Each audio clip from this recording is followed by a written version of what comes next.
ഞാൻ ക്രിസ്മസ് എക്സാമിന്റെ ഒക്കെ ടൈമിൽ ഒരു സ്റ്റിക്കി നോട്ട് ഉണ്ടാക്കുന്ന വീട്ടിട്ടുണ്ടായിരുന്നു. വെറും സ്റ്റിക്കി നോട്ട് അല്ല, ട്രാൻസ്പാരന്റ് സ്റ്റിക്കി നോട്ട്. അന്നത് കുറെ പേരൊക്കെ കണ്ടിട്ടുണ്ടായിരുന്നു. അപ്പൊ ഇന്ന് നമുക്ക് കളർഫുൾ ട്രാൻസ്പാരന്റ് സ്റ്റിക്കി നോട്ട് ഉണ്ടാക്കിയാലോ? ഇത് വർക്കാവുന്നുള്ള വലിയ പ്രതീക്ഷ ഒന്നും ഇല്ല, എന്നാലും നമുക്ക് ട്രൈ ചെയ്ത് നോക്കാം. ഫുൾ ആയിട്ട് നമ്മളൊന്ന് ഓയിൽ വെച്ചെടുക്കുന്നുണ്ട്. ഏത് കുക്കിംഗ് ആയാലും നമുക്ക് യൂസ് ചെയ്യാം. ഈ ഓയിൽ തേച്ചെടുക്കുന്ന കാര്യം പറഞ്ഞപ്പോഴാണ് വേറൊരു കാര്യം ഓർത്തത്. നമ്മൾ മുമ്പിട്ട സ്റ്റിക്കി നോട്ടിന്റെ വീഡിയോയിൽ കുറെ കമന്റ്സ് ഉണ്ടായിരുന്നു, ഈ ഓയിൽ തേക്കുന്ന സമയത്ത് ഉറുമ്പ് വരാനുള്ള ചാൻസ് ഇല്ലേന്ന്. സംഭവം ശരിയാണ്, ഉണ്ട്.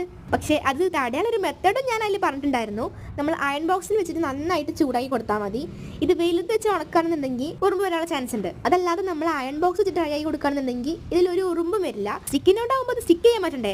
അതിന് നമ്മൾ ആ പേപ്പേഴ്സ് ഒക്കെ ചെറിയ ചെറിയ പീസായി കട്ട് ചെയ്ത് കൊടുത്തിട്ട് അതിന്റെ മുകളിൽ സെല്ലോട്ടേ പൊടിച്ചു കൊടുക്കാം. പിന്നെ ഞാനൊരു ഭംഗിക്ക് ഒരു ഗ്രിഡ് ലൈൻ പേപ്പറിലൊക്കെ ഒട്ടിച്ചു കൊടുക്കുന്നുണ്ട്. അത്രയുള്ള നമ്മുടെ സംഭവം റെഡി. ഇപ്പൊ ഇത് വർക്കിംഗ് ആണെന്ന് അറിയണ്ടേ? അത് വെച്ച് നോക്കുമ്പോൾ നിങ്ങൾക്ക് മനസ്സിലാവുണ്ടാവും നല്ല അടിപൊളിയായിട്ട് വർക്കിംഗ് ആവുന്നുണ്ട്. അങ്ങനെ ഗ്രീൻ വെച്ച് നോക്കുമ്പോൾ എല്ലോന്റെ അത്രക്ക് അങ്ങോട്ട് കാണില്ലെന്നുണ്ടെങ്കിലും സംഭവം അടിപൊളിയാണ്. നമ്മളെ വീഡിയോ ഇഷ്ടപ്പെട്ട ലൈക്ക് സബ്സ്ക്രൈബ് ചെയ്യാൻ മറക്കണ്ട. നിങ്ങളുടെ അഭിപ്രായങ്ങളൊക്കെ കമന്റ് ആയിട്ട് അറിയിക്കാം.